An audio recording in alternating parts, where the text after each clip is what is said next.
Salut à tous, comme chaque début d'année, nous attaquons par la galette des rois.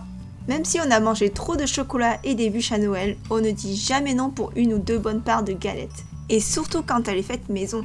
En ce qui concerne la recette, si vous me suivez depuis le début, hormis la crème frangipane qui est inédite dans cette vidéo, vous pouvez retrouver les vidéos détaillées et explicatives de la pâte feuilletée et de la crème pâtissière en description. Du coup, je ne serai que brève sur la fabrication de ces deux préparations. Si vous souhaitez confectionner une galette artisanale digne d'une boulangerie-pâtisserie, n'hésitez pas à consulter les articles et les vidéos que je vous mets en lien.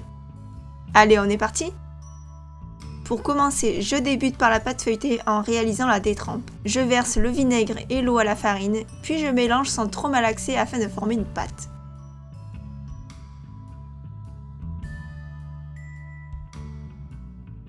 Je l'étale ensuite en rectangle pour maximiser un refroidissement rapide. Je filme la détrempe et je la stocke au congélateur minimum 20 à 30 minutes, le temps de préparer le beurre de tourrage.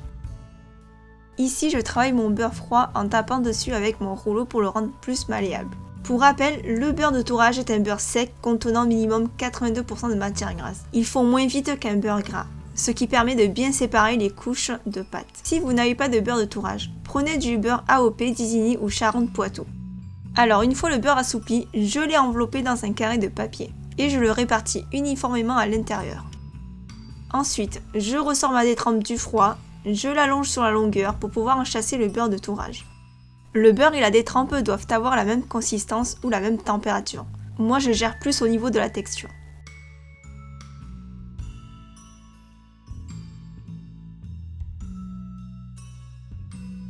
Je tourne le pâton d'un quart de tour et je l'étale de 3 fois sa largeur pour faire mon premier tour. Vous pouvez cliquer sur le lien juste en haut à droite pour visionner la vidéo spécifique à la fabrication de la pâte feuilletée. Pour faire un tour simple, je replie le bas à 1/3, puis je rabats le haut par-dessus. Et je tourne le pâton d'un quart pour que la fermeture soit sur le côté. Et je réallonge la pâte pour pouvoir faire un tour double. J'enlève le surplus de farine.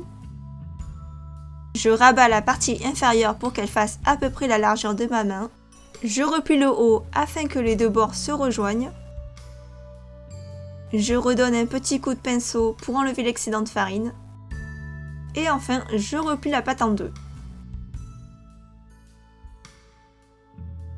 Alors c'est optionnel, moi je coupe au niveau des pliures pour avoir une pâte bien droite au prochain tourage. Regardez, ici on arrive à voir les différentes couches entre pâte et beurre.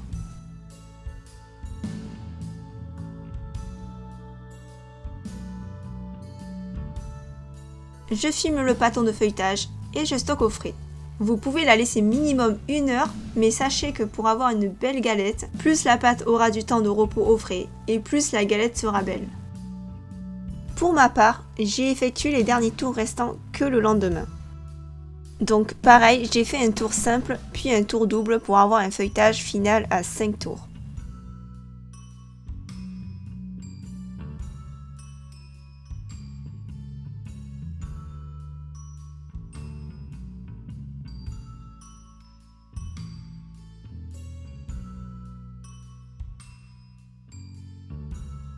Voilà, mon tourage est fini. Je remets la pâte au frais et je passe à la crème pâtissière. Je verse la moitié du sucre dans le lait que je fais chauffer et le reste avec la fécule de maïs. Je mélange bien les deux poudres. Je le fais de cette manière pour que la fécule puisse mieux se dissoudre dans les œufs. En tout cas, si vous souhaitez avoir plus d'explications sur la crème pâtissière, je vous mets le lien de la vidéo juste en haut à droite et aussi dans la description. Une fois que le lait arrive à ébullition, je le verse dans le mélange des œufs tout en fouettant la préparation. Ça évitera que les œufs coagulent instantanément avec le liquide chaud. Puis je retransvase le tout dans la casserole, toujours en remuant. Et je cuis jusqu'à épaississement de la crème. Une fois qu'elle bout, je maintiens la cuisson pendant 1 minute 30 pour réduire les risques microbiologiques.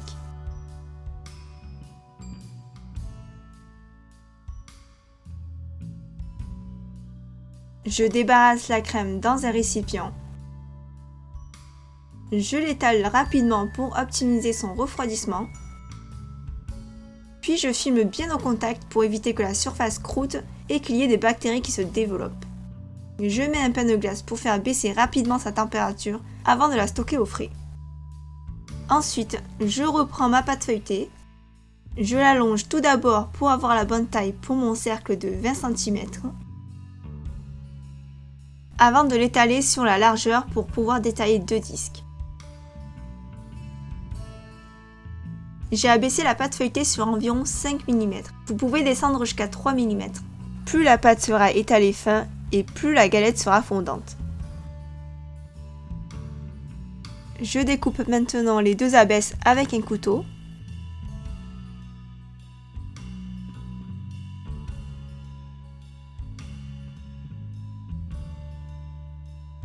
Je déplace les disques de feuilletage sur une plaque et je les mets au frais le temps de faire la crème frangipane.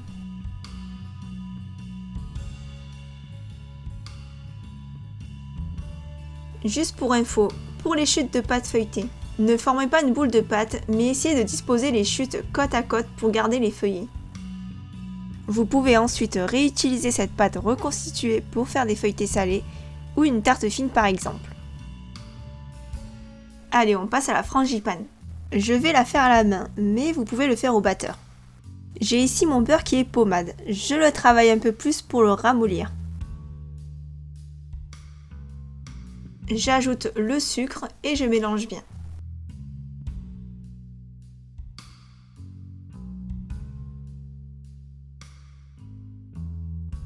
Ensuite, je verse la poudre d'amande brute.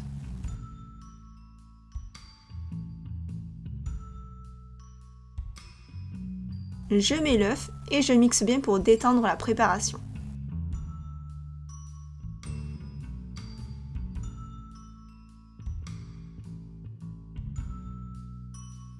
J'ajoute la farine,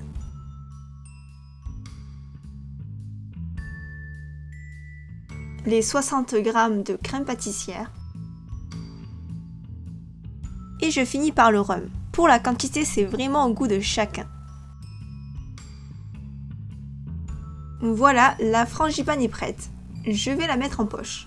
Pour la douille, j'ai choisi une douille ronde unie avec une ouverture de 1,8 cm. Ensuite, je ferme l'orifice de la douille en entortillant le bout de poche juste au-dessus et en l'enfonçant à l'intérieur de la douille. Cela évitera que la crème coule pendant le remplissage de la poche. Puis, j'ouvre la poche en repliant le haut sur ma main gauche comme cela. Et je garnis la poche avec la crème. Je racle la maryse contre ma main. Une fois la poche remplie, je pousse la frangipane jusqu'à la douille et je finis par sceller le haut de la poche en le crochetant autour de mon index. Je tourne la poche sur 2 tours complets pour avoir une poche bien tendue, ça sera plus facile à manipuler. Allez, je ressors mes abesses de galettes. J'en dispose une au centre de ma plaque de cuisson.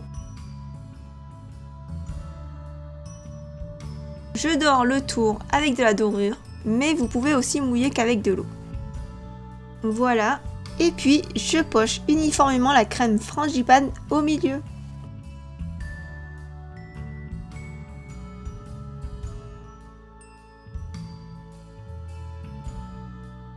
Ensuite, je place le deuxième disque de pâte feuilletée au-dessus, mais juste avant ça, on n'oublie pas de mettre la fève. J'ai failli l'oublier, heureusement que je m'en suis rendu compte juste à temps.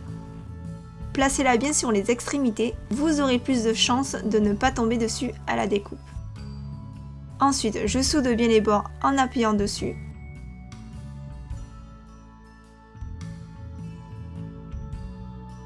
Et je vais maintenant chiqueter les bords de la galette avec le dos d'un petit couteau. Je place la pointe en biais sur le bord pour faire une légère entaille et je viens appuyer avec mon index par-dessus. Le chiquetage a pour but de bien souder les 2 disques de feuilletage, mais ça apporte aussi une petite touche esthétique à la galette. C'est vraiment la version de la galette des rois traditionnelle que je vous montre. Ensuite, une fois que le tour est fait, je retourne la galette. Cette étape est optionnelle, ce n'est pas obligatoire si vous ne la faites pas chez vous. C'est juste pour avoir une surface plate pour pouvoir plus facilement scarifier la pâte. Ici, je dore la surface une première fois avant de la réserver au frais. Cette première couche de dorure va sécher et raffermir la pâte. Je mets la galette au frigo pendant 20 minutes environ. Je passe une seconde couche de dorure. Le fait de dorer 2 fois avant la cuisson permet d'intensifier le côté brillant et doré de la galette. Et enfin, je viens rayer la galette avec le dos de la pointe du couteau. Je fais un décor classique, mais vous faites le décor que vous souhaitez. Laissez libre cours à votre imagination. Juste une petite règle à respecter, ne scarifiez pas profondément, sinon le feuilletage risque de se déchirer et de s'ouvrir pendant la cuisson. Ensuite, je fais des petites cheminées au milieu et au niveau des scarifications.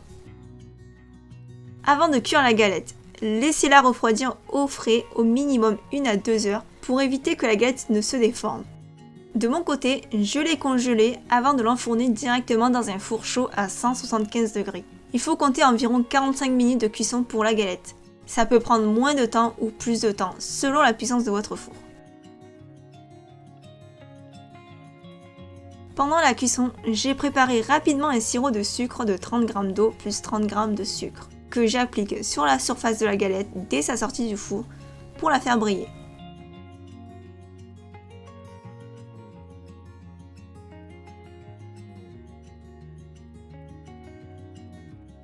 Et voilà, la galette est bien brillante, prête à être vendue et à être dégustée. Si la recette vous a plu, mettez un petit like, partagez et abonnez-vous pour voir les prochaines recettes de pâtisserie. Merci d'avoir regardé jusqu'à la fin, je vous souhaite une bonne galette des rois et je vous dis à bientôt.